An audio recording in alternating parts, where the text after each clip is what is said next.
Trump is the master at F around and find out. And wait until you see the moment that just blew the lid off why President Trump is deporting illegals. We're also going to dive into who's funding all this chaos.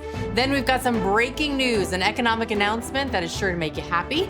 And CNN gets blasted on live television for their anti-Trump bias. But first, I want to head straight to New York City, where things are starting to escalate. Check out this woman who is confronted by two protesters when all she's trying to do is get to work.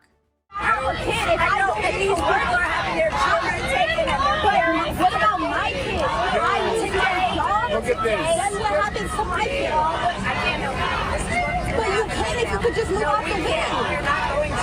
How is this a peaceful protest if there's nothing to do? How do you as white people feel about stopping a black woman from going to work? Oh no, not work. These people are out fighting for illegal immigrants, but have zero regard for the citizens of this country. People that are just trying to put food on the table for their children. Do Black lives no longer matter to the left? I mean, I'm guessing that was just a convenient fundraising slogan. This is appalling. And it's not much better in Los Angeles. The chaos there has been out of control for 6+ days, and the mayor finally slapping a curfew on the city last night. Now, while all of this is unfolding, Hollywood legend Jon Voight, he just lit a massive fuse under Governor Gavin Newsom with a scorching reality. Watch this. For this destruction of these animals destroying Los Angeles. Are you there, talking calmly with them, you fool? They would burn you down like they're burning the cars and the American flag with no regard for humanity.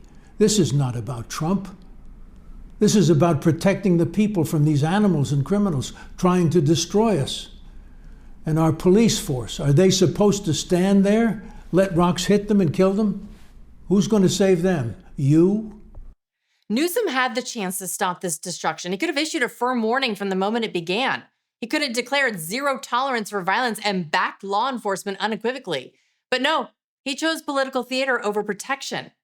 Now, as the wife of a California law enforcement officer, I'll tell you firsthand, Newsom doesn't have the guts or the plan to keep our heroes safe. Now, as for Jon Voight, he wasn't done. He reloaded and fired off this. President Trump called in the National Guard and the Marines to help with these destructive, barbaric riots. All you do is cause chaos for the people. You're a disgrace. You're nothing but a lying dog for the hopes of becoming the president one day. And God is my witness, truth will prevail because of your faults and your incompetence for California's failures. We the people, I stand with Donald Trump to make this state great again. Newsom is certainly making the governor race in California an easy one for these future candidates because, he has set the bar very low. This is the guy who opposed a bill last year that would have stiffened penalties for retail theft, a law that California voters overwhelmingly supported. And then Democrats, apparently all they needed to pat themselves on the back was for Governor Gavin Newsom to make a statement last night telling rioters they'll be prosecuted if they break the law. News alert, President Trump and his team have been blasting that message for the past week. If you listen to his words tonight, a couple things it's important for a Democrat to say when he looked right in the camera and he said, if you do something illegal, you shouldn't be looting, you're going to go to jail. You got every right in the world to protest, and everybody has the right to protest. But he, a Democrat, looked in the camera and said, if you break the law, you're going to jail. There'll be no unlawfulness for all the folks who step to a Democrat and say that we're not for law and order. He looked at the camera and said it plainly out of his feet.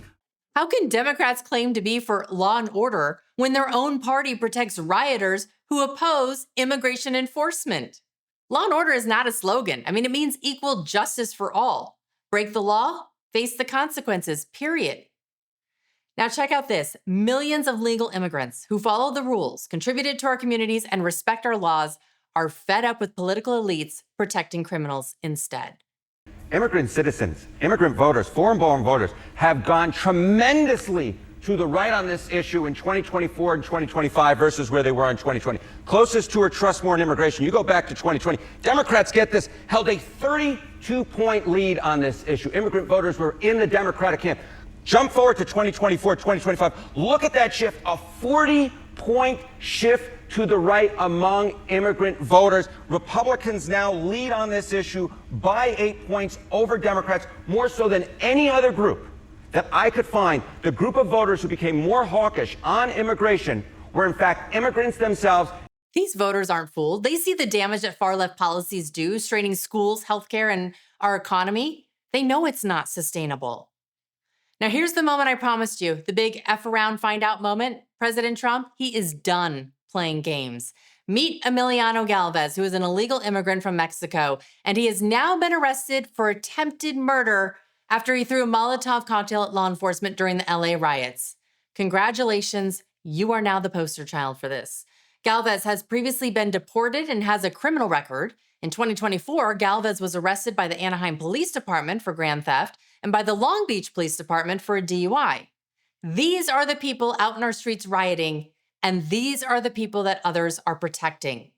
Senator Josh Hawley has had enough. He is now launching an investigation into who's funding these riots, because we've all seen it, right? The truckloads of gas masks and protective gear that have been delivered to rioters. This isn't spontaneous. It's coordinated. Here are a couple of organizations already being put in the spotlight. One group behind the demonstrations is Chir Coalition for Humane Immigrant Rights. The IRS documents show $34 million in government grants, including 3 from President Biden's DHS for $750 grand. President Trump cut that off. It also gets state and city grant money for lawyers to fight deportations. Chir spends $10 million a year on salaries, including $200,000 for the director, Angelica Salas. So the Biden administration used our tax dollars to fund this garbage. And to make matters worse, this group, Chirla, is also responsible for creating the Rapid Response Network, which is the hotline that immigrants use to report ICE raids. It will then text alerts so immigrants can go hide and activists can stop the operations. And so I was in a room yesterday morning, meeting with the immigrant rights organizations, and all of a sudden everybody's cell phones started blowing up. That's when we all heard about a raid that was taking place in Whittier. Now, there are others contributing to this violence as well, like left-wing nonprofit organization Operation Healthy Hearts. The group has been promoting F-ICE kits. Yeah. So what's in them? Just the essentials you need when you go out and cause a little trouble. A face mask, some gloves, eye drops to clear out the tear gas, I would imagine. A number for jail support, so I guess they're expecting to break the law. And a Know Your Rights card. They're also getting candy, hydration sticks, which is important. And there's a limited edition of kits that include umbrellas and goggles. Not sure why you would need an umbrella in sunny California or goggles when you're miles away from the ocean. You know it's bad when former CNN stars are warning the Democrats. When people see cars on fire, when people see protesters in masks holding Mexican flags in the United States of America and celebrate, when people see protesters throwing things at the cops, all of the nuance of this issue, and there is a case to be made that Donald Trump's policies when it comes to deportation are overreaching, all of that gets lost. And I think when we talk about fighting on the right ground, Donald Trump is winning when we talk about immigration and we have images like this out in public. Could you imagine if any number of us went to another country, waved our flag while burning theirs? We would be locked up so fast. So Gavin Newsom, why are you tolerating this? Because not only are you mad that Trump brought in the National Guard, you also turned down a generous offer from Florida's governor, Ron DeSantis. We offer help and we get help when we have hurricanes and things like that. Their response, though, was that somehow us offering help was going to, quote, inflame the situation. No, what's inflaming the situation are the illegals that are burning cars and looting stores and are out there blocking traffic. That's what's inflaming the situation. The way to put the fire out is to make sure you have law and order. Well, we know Gavin Newsom has no idea how to put out a fire. Empty fire hydrants and communities completely torched are Exhibit A. Let's move to this. CNN gets roasted on air by Representative Lisa McClain from Michigan. She was on their program talking about this morning's announcement that automaker General Motors now plans to invest $4 billion in the United States. Now, the plan is to move additional production out of Mexico and into the U.S. You would think this is good news, right? But no, not at CNN. They always have to manufacture a negative spin. There's still a question of whether this is just General Motors trying to gain some reprieve from the president's tariff policies with a flashy major announcement. Are you confident, Congresswoman, this $4 billion amount is an actual investment in jobs in Michigan? Well, I am confident. I don't think we're going to get the $4 billion. What I've heard is we're going to get the $2 billion to the Lake Orion plant in my district, which is obviously I'm super excited about. It should be about 2,300 new jobs on top of the 1,000 that are already there. So is this really bringing manufacturing jobs back to the U.S., or once again, is this a splashy announcement? Why are we such naysayers? Really, the Lake Orion plant is gearing up for it. GM is making the announcement. I find it very hard to believe that GM would lie about this. This is a good thing. Why can't we celebrate this, right? It will happen, I believe they said, at the end of 26. But this is 2,300 jobs. We should be celebrating this. Let's not put politics at the top of everything. CNN refuses to call it a win because it proves Trump's America's First policies are actually working. And you know, if Biden secured this, they would have been calling it a manufacturing miracle. But since it's tied to Trump's trade pressure, they deflect. Okay, next came the trade news. The president now says the United States has reached a new trade agreement with China, writing in a Truth Social post this morning that the United States' deal with China is, quote, done. But CNN reports that this is a return to the already tense state of affairs that existed before the president's so-called Liberation Day announcements on tariffs. What's your reaction to this development?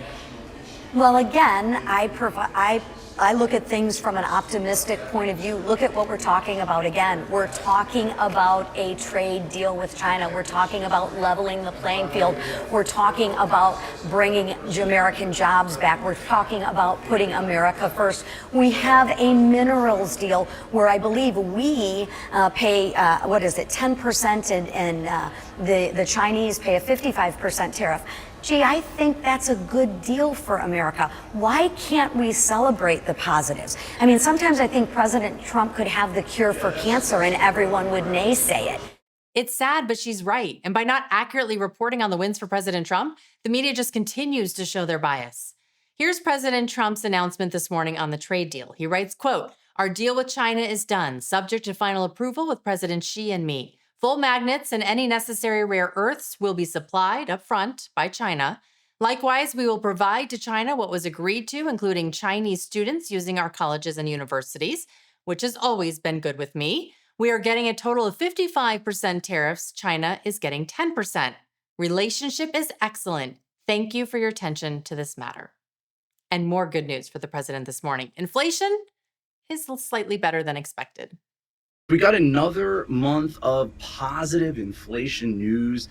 Despite these historic tariffs, the latest numbers do show that inflation remained relatively tame in May. So the big number is the annual rate that came in at 2.4%. That is a slight acceleration from 2.3% in April, but this was better than expected. One reason why these inflation numbers came in very much better than expected is because we did see a drop in energy prices. In particular, gas prices were low. We did see that egg prices, they did fall on a month-over-month basis again, so that is a good sign. And while even CNN is forced to admit inflation is easing, they're leaving out a key fact. Prices are cooling because of strong trade policy, not in spite of it. Inflation is down to 2.4%. Gas prices have dropped roughly 12% year over year, and egg prices are falling. That's not luck. That is leadership. Now, even the White House is stepping up to own the results. The president has delivered lower than expected inflation every single month since he took office. Every single month. Core inflation this month, 0.1%, below expectations of 0.3% for the month. So these are very significant beats. And every single month, gas prices go down. It's about 12% over the last year, but it's come down every month since the president took office. So he's delivering low inflation for Americans. We are witnessing history in the making as President Trump racks up win after win for the American people's economy. This while Democrat leadership doubles down on defending illegal immigration. So the question is simple. Is America finally waking up and ready to stand on the right side of history? I hope so. Up next, Gavin Newsom taunts the president while the White House breaks their silence over Elon Musk body checking Treasury Secretary Scott Bessent. Go ahead, click on that video you see now, and I'll see you over there.